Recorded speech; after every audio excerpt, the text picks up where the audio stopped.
Shalom,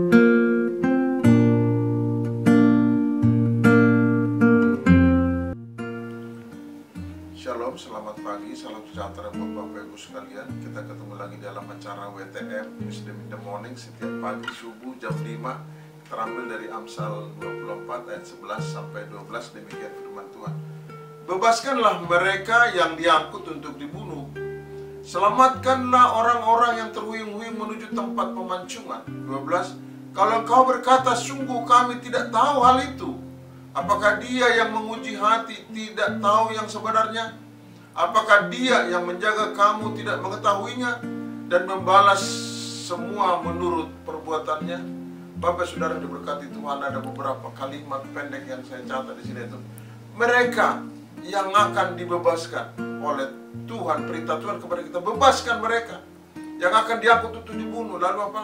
Selamatkan orang yang terhuyung-huyung untuk ke pemancingan. Selamatkan orang yang terhuyung menuju tempat pemancingan. Yang ketiga, saya tidak tahu. Kita bisa mengatakan saya tidak tahu, tapi Tuhan mengatakan lagi, apakah kau tidak tahu bahwa aku tahu tentang kamu, yang menolong kamu, melindungi kamu, yang memelihara kamu. Ini adalah dialog di batin daripada Raja Salomo yang terkenal dengan hikmatnya. Setiap hari kita baca tentang Raja Salomo yang begitu banyak rahasia-rahasia yang diungkapkan. Amin. Saudara yang diberkati Tuhan, mengenai perintah bebaskanlah umatku, perintah ini jelas, saudara. Zaman dahulu, zaman Presiden kita Soekarno, beliau memerintahkan bebaskan Irian Barat. Maka seluruh pasukan TNI, Angkatan Laut, Angkatan Udara, rakyat semesta di sana berperang selama 2 tahun membebaskan Irian. Saya menangkap bahwa pesan firman Tuhan adalah bebaskan umatku, bebaskan orang-orang yang susah. Tolong berikan pertolongan kepada mereka, bantu beri perhatian kepada mereka, bukan dengan pedang, tapi dengan apa yang ada pada kita. Kita kembali kepada Alkitab. Di Alkitab ada beberapa contoh heroik di mana Tuhan memerintahkan bebaskan umatku. Itu oleh Raja Salomo, ditulis tentang ayahnya, yaitu Raja Daud. Saya tidak tahu apakah Salomo mengingat ayahnya Raja Daud dan kemudian juga mengingat atau nubuat atau sesuatu yang Tuhan taruh di hatinya untuk kita hari ini diberkati Tuhan tentang ayat ini. Dalam 1 Samuel 23 ayat 1 sampai 13, saya singkat kira-kira demikian. Daud dalam pelarian dikejar Saul. Tapi ketika dia dalam pelarian, ada kabar buat Saul, buat Daud. Dikatakan di 1 Samuel 23 ayat 1, Daud mendengar kabar bahwa kota Kahila diserang. Yang Daud lakukan adalah bertanya kepada Tuhan, Tuhan, apakah aku menang?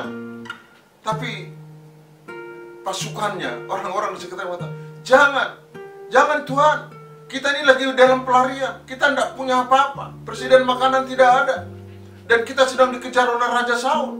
Kata Tuhan, 2 kali Daud memohon kepada Tuhan, bertanya kepada Tuhan, tapi Tuhan menjawab dengan tegas, bebaskan bangsaku, bebaskan umatku.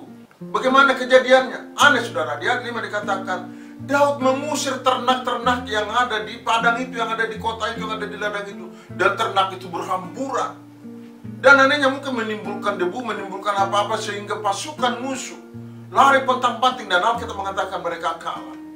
Berulang-ulang Alkitab mengatakan berperang itu bukan dengan senjata saja, tapi dengan gayung, dengan memukul-mukul gayung mereka bisa menang. Dengan mengelilingi kota Jeriko, mereka runtuhkan kota Jeriko. Jadi Tuhan yang berperang, saudaraku.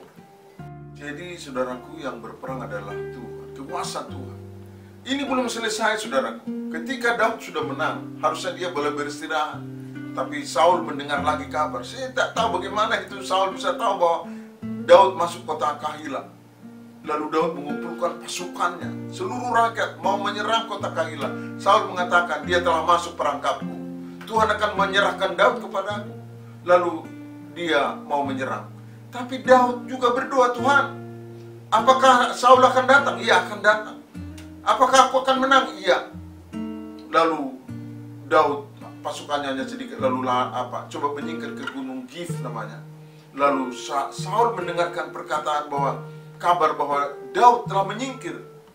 Pasukan Saul mundur karena dianggapnya Daud sudah tidak ada. Yang dimaksud di dalam firman ini adalah bahwa Tuhan tidak menjanjikan tidak ada persoalan dalam hidupmu dan hidupku. Kita punya persoalan, tapi Tuhan katakan adalah, Tuhan, aku mau memberkatimu. Aku akan memberikan jalan, aku memberikan kekuatan kepadamu dalam menghadapi masalah. Dan Daud membuktikan kepada kita. Amin. Buat Tuhan tidak ada yang mustahil. For God, nothing is impossible.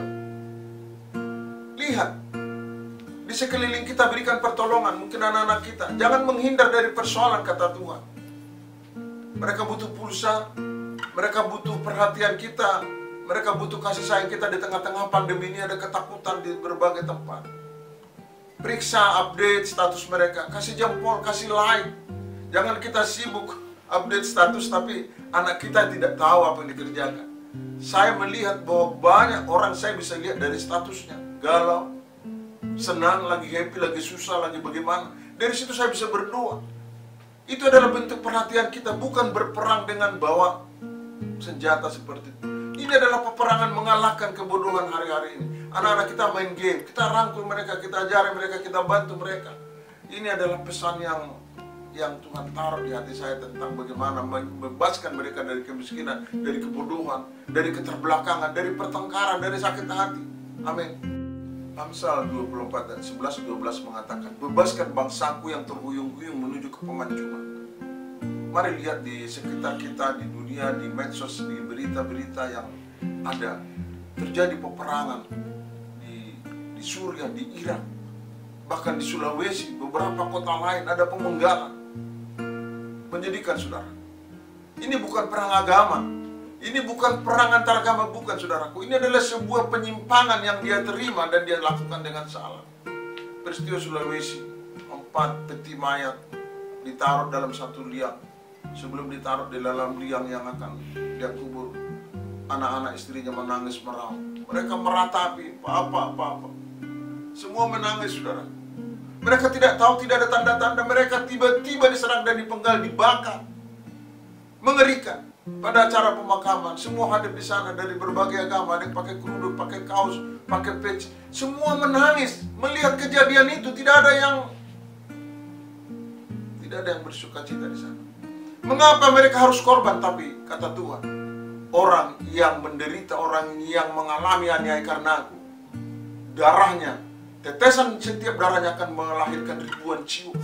Bahkan itu akan membangun Indonesia yang lebih majemuk. Indonesia akan bangkit, saudara. Amin. Doakan Indonesia bagi Tuhan. Yesus mengatakan, Matius 5 ayat 10, berbahagialah orang yang menderita dianiaya karena kebenaran. Perintah Yesus juga mengatakan doakan. Di dalam Matius 5 ayat 44 mengatakan, mari kita berdoa buat seluruh orang yang menganiaya, yang membunuh itu, yang menjerat kita. Dikatakan apa? Ampunilah mereka. Saudara, ampuni siapa yang menganiaya, ampunilah siapa yang menganiaya engkau, kata Tuhan. Ketika umat manusia jatuh dalam dosa, saya, saudara, apapun agamamu, apapun keadaanmu, kita berdosa. Lalu Bapa di surga yang kita sembah mengatakan, memerintahkan, bebaskan mereka. Lalu Yesus melaksanakan melalui yang namanya jalan Via Dolorosa. Yesus memikul salib, dia jatuh, dicambuk, diludahin sampai berdarah-darah. Lalu disalibkan di jalan yang di pinggir jalan dekat Bukit Golgota, jalan menuju kota Damaskus. Dia disalibkan, ditombak, dan mati untuk dosa dan kehidupan kita. Kita yang berdosa, tapi dia yang menanggungnya. Itu yang dikatakan, bebaskan umatku. Yesus melakukannya, Yesus memberikan contoh buat kita. Saudara dan saya hari ini boleh menikmati, boleh hidup dalam keadaan kita. Mari kita bersyukur dan kembali mengingat Tuhan. Baca Alkitab. Setiap hari pagi jam 5 dan sore jam 5 melalui Renja, melalui Renungan Senja dan WTM kami hadir di ruangan di rumah Bapak Ibu Saudara dimanapun Saudara berada. Menyediakan kitab, menyediakan renungan supaya kita lebih lagi bertumbuh dan bertumbuh dan bertumbuh. Bapak Saudara diberkati Tuhan. Tuhan mengatakan, mari lihat kiri kanan kita, berikan pertolongan, bebaskan mereka. Apa yang kau lakukan di dalam Matius 25:40 dikatakan bahwa apa yang kita lakukan, perbuat kepada orang-orang di sekitar kita yang menolong orang-orang susah, memberikan mereka harapan yang sakit, kita jenguk, kita sapa, kita coba. Tuhan mengatakan itu sama dengan engkau memberikan kepadaku, kata Tuhan. Tuhan sangat serius dengan orang-orang di sekitar kita. Saya mengalaminya dan itu kami lakukan. Jangan takut saudara. Apa yang kita berikan itu adalah sama dengan memberikan kepada Tuhan.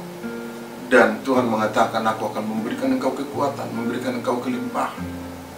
Tuhan Yesus memberkati, silakan like and share. Tuhan memberkati. Mari kita berdoa. Terima kasih Tuhan untuk berkat, untuk semua kesempatan kami boleh membahas Amsal 24.